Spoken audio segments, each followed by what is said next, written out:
Tatang Eli oh, ano na, magti 3D na. Nabuburiyon na sa ano eh. Stub eh. Ayan. Ayos naman ah.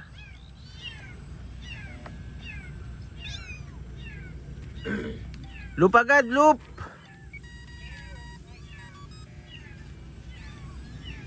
Oh.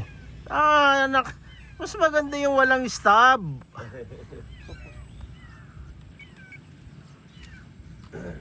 Isa pa. Yabangan mo si Mike De Leon. Oh, ha? Oh, ha? Boss Eli, naka-video ka, huwag mo ika-crash ha.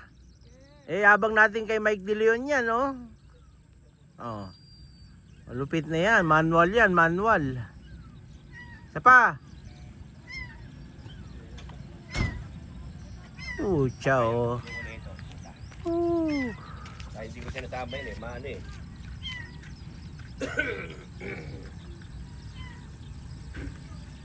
Alright. Ano yan, boga? Nga.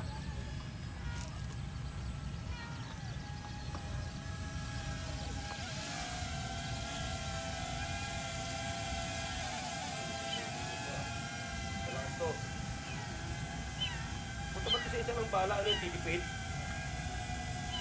Puta. Pelit na kami, nagtipid pa ng bala po.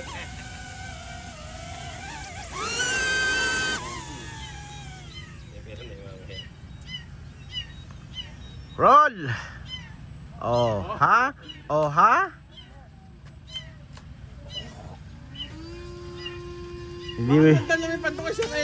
Hindi makalipad kanina ng maayos gawa ng naka-stub. Oh, ngayon tinanggal na, nag-manual na. Oh, lipad na siya. Battery ha.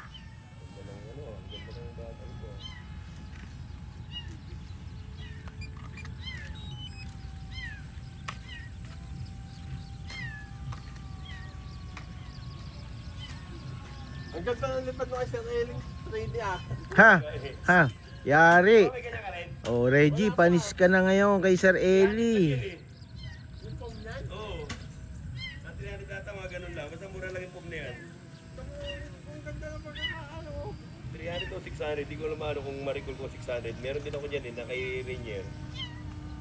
Stable na stable. Tay, bigay ka ng bigay kay Reggie. Dini-display lang naman. Kaya nga eh. Dapat nililipad. Pag binigay, dapat ilipad. Sabi ko nga sa anong pag-aralan mo para matuto ka. Kaya nga binibigay para merong pagpapraktisan eh. Saan? Dine-display ako. Ang ina talaga oh. Kaya minsan ayaw ko na magbigay ng RC plane eh. Mas mabuti pang ilipad mo na lang. Kaya nga. Bibigyan mo para matuto. Ang problema gagawing display. Di-display lang. Ay, Mario Joseph talaga, Reggie na yan, no? Ayan, no? May bata na namang masaya, nakapag-manual. Sus, Mario Joseph. Oh, di ba? Oh, pa-istab-istab ka pa, eh, manual pala, kaya mo namang ilipad. Sabli pala pag stab. Ayaw nito na ma-stab. Di ba? Ano masasabi mo ngayon kay Reggie, boss? Wala siyang bayon. Ha? Sabi. Nasa ano daw, nasa team building, nandun pa sa ano. Ngayon ang team building yan. Ano, titi building ano? TT building. Alright.